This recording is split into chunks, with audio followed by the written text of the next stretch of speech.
Hello प्यारे साथियों, नमस्कार। आप सभी का स्वागत किया जाता है हमारे कृष्णा क्लासेज में। जैसे कि आप सभी को पता है, राजस्थान जीके की अपनी ये सीरीज चल रही थी और मैंने कल कहा था कि अब आज से अपन की कौन सी तो हिंदी की सीरीज चलेगी। बिल्कुल आपके हिंदी के प्रश्नों के साथ आए हैं और इम्पोर्टेंट प्रश्नों के साथ आए हैं। ये प्रश्न जो बार बार आपके पूछे जाते हैं और पिछली बार बीएसटीसी में भी आए हुए थे। तो बीएसटीसी और सीईटी के लिए, दोनों के लिए इम्पोर्टेंट प्रश्न साबित होने वाले हिंदी के प्रश्न है।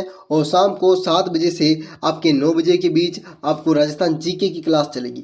तो पहले चलते हैं अपने हिंदी के प्रश्नों के साथ और पहला ही प्रश्न अपन शुरू कर देते हैं। पहला प्रश्न आपसे क्या पूछा गया है, या आप देख सकते हैं। पहला प्रश्न आपसे पूछा गया है, निम्न में से प्रत्यक्ष शब्द में कौन सा उपसर्ग है। उपसर्ग और प्रत्यय दो शब्द होता है, एक तो प्रत्यय होता है प्रत्यय, एक होता है उपसर्ग। एक उपसर्ग होता है, एक प्रत्यय होता है, दो ही होते हैं। ठीक है, उपसर्ग और प्रत्यय। प्रत्यय कहाँ पर होते हैं, जो शब्द के अंत में होता है, और उपसर्ग होता है शब्द के आगे। यहाँ पर उपसर्ग पूछा आपको। निम्नलिखित शब्द में प्रत्यक्ष शब्द है, उसमें उपसर्ग पूछा है। उपसर्ग शब्द के आगे लगता है, प्रत्यय शब्द के पीछे लगता है उपसर्ग। तो इसमें कौन सा होगा, प्रति, प्र और पर, कौन सा होगा ऑप्शन नंबर। तो इसमें दोनों ही देखो, ए और बी दोनों ही सेम दिए हुए हैं, तो आपका राइट आंसर बिल्कुल ए हो जाएगा। ठीक है ना, ए और बी दोनों ही कर सकते हो आप। ठीक है ना। अगला प्रश्न चलते हैं अपने दूसरे प्रश्न की ओर। तो दूसरा प्रश्न आपसे पूछा है, उपसर्गी है। निम्न में से संतोष शब्द है, इसमें से उपसर्ग पूछा है। इसमें आपको उपसर्ग पूछा है भाई, जल्दी से बता दीजिए। सम, सु और सर। जल्दी से दूसरे प्रश्न का आंसर आपका कौन सा हो जाएगा। तो दूसरे प्रश्न के आंसर की बात करूं तो ऑप्शन नंबर बी हो जाएगा। ऑप्शन नंबर बी आपका बिल्कुल करेक्ट आंसर है। अगले प्रश्न की बात करें तो अगला प्रश्न आपके सामने आपका तीसरा प्रश्न है। तीसरा प्रश्न है, निम्न में से बोलना शब्द में कौन सा प्रत्यय है। बोलना शब्द है, बोलना, इसमें आपका कौन सा प्रत्यय। और मैंने कहा था प्रत्यय शब्द के पीछे लगता है, उपसर्ग शब्द के आगे लगता है। यह तो आपका प्रत्यय हो जाएगा और ये आपका उपसर्ग हो जाएगा। तो आपका ना है बिल्कुल बोलना, ना आपके पीछे लगा हुआ है, तो आपका ना बिल्कुल प्रत्यय हो जाएगा। सी आपका बिल्कुल राइट आंसर था। जिसने भी सी आंसर कमेंट किया ना, बिल्कुल आपका राइट आंसर है। अगला प्रश्न आपके सामने है, देखो यह भी आपका यही खिलाड़ी है। चौथा प्रश्न है, खिलाड़ी में कौन सा प्रत्यय है। प्रत्यय पूछा है, प्रत्यय और उपसर्ग के दोनों में से एक प्रश्न पक्का है। तो आपके ये नंबर गंवाने नहीं है आपको। तो एरा, आऊ, आड़ी और ऊ, तो कौन सा हो जाएगा। तो बिल्कुल खिलाड़ी, आ की मात्रा आ रही है ना और अड़ी आ रही है, तो आ ओडी, ये लीजिए, ये आपका सी आंसर बिल्कुल राइट आंसर है। तो अगला प्रश्न चलते हैं अपने सामने। तो यह आपके सामने चौथा प्रश्न है और इसे आपको सी आंसर कमेंट करना है। अगला प्रश्न आपके सामने आपका पांचवा प्रश्न है, निम्न में से अपमान, अपमान शब्द का पर्यायवाची शब्द होगा। अपमान शब्द का पर्यायवाची शब्द, ऑप्शन नंबर है पाप, ऑप्शन नंबर बी है पुण्य, ऑप्शन नंबर सी अवहेलना, ऑप्शन नंबर डी है कुलीन। कुलीन होता है, वर्ग होता है। पाप और पुण्य ये दोनों ही आपके एक ही अपोजिट शब्द होते हैं। तो आपका सी आंसर बिल्कुल राइट आंसर हो जाता है, अवहेलना। अवहेलना करना यानी अपमान करना। अगला प्रश्न आपके सामने आपका छठा प्रश्न है। छठा प्रश्न आपसे पूछा गया है, निम्न में से आभूषण शब्द का पर्यायवाची शब्द है। आभूषण, आभूषण को गहना को कहते हैं, गहना को आभूषण कहते हैं। और आभूषण शब्द का आपको पर्यायवाची शब्द बताना है। तो ऑप्शन नंबर ए है जेवर, ऑप्शन नंबर बी है विभूषण, ऑप्शन नंबर सी है अलंकार, ऑप्शन नंबर डी है सभी। तो जल्दी से बता दीजिए छठे प्रश्न का आंसर कौन सा हो जाएगा। छठे प्रश्न का तो बिल्कुल जेवर आपका बिल्कुल राइट आंसर है। अब विभूषण आपका है तो अलंकार, अलंकार की जिस प्रकार जेवर आपको शोभा करता है, उसी प्रकार अलंकार भी शब्दों में शोभा करता है। बिल्कुल ये भी राइट आंसर है। ये भी तो आपका डी आंसर बिल्कुल राइट आंसर है। बिल्कुल राइट आंसर आपका डी, सभी में जेवर हो जाएगा, विभूषण हो जाएगा, अलंकार हो जाएगा। बिल्कुल आपके तीनों ही राइट आंसर है। अगला प्रश्न आपके सामने सातवां प्रश्न। सातवां प्रश्न है अकेला। अकेला शब्द का विलोम शब्द होगा। अकेला विलोम यानी उल्टा शब्द आपसे पूछा गया। तो यहाँ पर है अकेला, क्या लिखा हुआ है तो अकेला। यहाँ पर मतलब जो शब्द आपके अकेला दिया गया है उसका विलोम यानी उल्टा शब्द आपको बताना है। तो ऑप्शन नंबर है दूर, ऑप्शन नंबर बी एकांत, ऑप्शन नंबर सी आपका साथ, ऑप्शन नंबर डी आपकी उन्नति। अकेला, अकेला यानी एक ही आदमी होता है, और साथ यानी सभी आदमी साथ में होते हैं। तो एक आदमी अकेला होता है, उसका अपोजिट शब्द होता है सभी साथ में होना। तो आपका सी आंसर बिल्कुल राइट आंसर हो जाता है साथ। ठीक है ना। अगला प्रश्न आपके सामने आठवां प्रश्न है। आठवां प्रश्न आपसे ये पूछा गया, अनुकूल शब्द का विलोम शब्द। विलोम मैंने आपको बताया उल्टा शब्द आपसे पूछा गया। तो ऑप्शन नंबर है प्रतिकूल, ऑप्शन नंबर सी है प्रतिशत, ऑप्शन नंबर सी है अनुकरण, ऑप्शन नंबर डी अनुलिखित। तो अनुलिखित नहीं होने वाला, अनुकरण नहीं होने वाला, प्रतिशत भी नहीं होने वाला, और अनुकूल का है प्रतिकूल।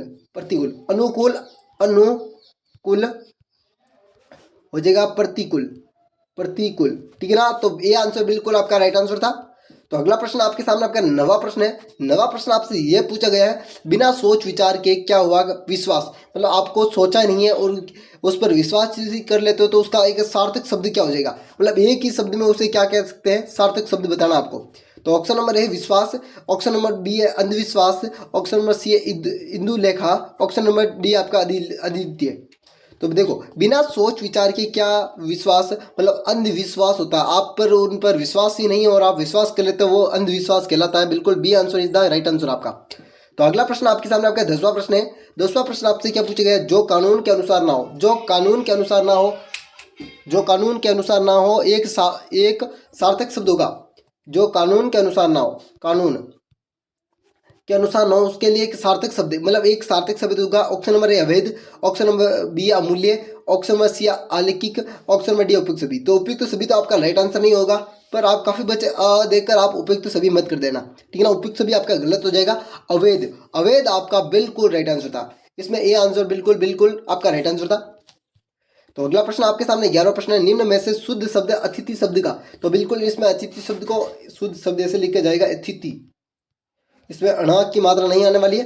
तो बिल्कुल आपका यही आपका राइट आंसर था, ठीक है ना। इसमें टाइपिंग मिस्टेक हो चुकी है बिल्कुल। तो अतिथि आपने जिसने भी ए आंसर किया था उसका राइट आंसर था बिल्कुल। अगला प्रश्न आपके सामने आपका 12वां प्रश्न है। 12वां प्रश्न आपसे पूछा है, आगामी शब्द का शुद्ध शब्द, आगामी। देखो यह प्रश्न आपकी सीईटी और बीएसटीसी और एलडीसी और सीईटी दोनों के लिए इंपॉर्टेंट साबित होने वाले प्रश्न है और ऐसे प्रश्न आपको पूछे ही जाते हैं। तो आगामी की आगामी, अगमी, अगम और अगत कौन सा हो जाएगा, बिल्कुल तो आपका बी आंसर इसमें राइट आंसर है। तो कौन सा हो जाएगा, बिल्कुल यह होगा अ, ग और मी, यह आपका राइट आंसर था। इसमें दोनों ही साइड आपकी अ की मात्रा लगेगी, इसमें एक मात्रा नहीं लगी हुई है, इसलिए शुद्ध शब्द ये भी होगा। तो अगला प्रश्न आपके सामने आपका 13वां प्रश्न। 13वां प्रश्न आपसे ये पूछा गया, प्रवीण प्रातःकाल समय पढ़ता है, प्रवीण क्या करता है, प्रातःकाल समय पढ़ता है, इसका शुद्ध शब्द होगा।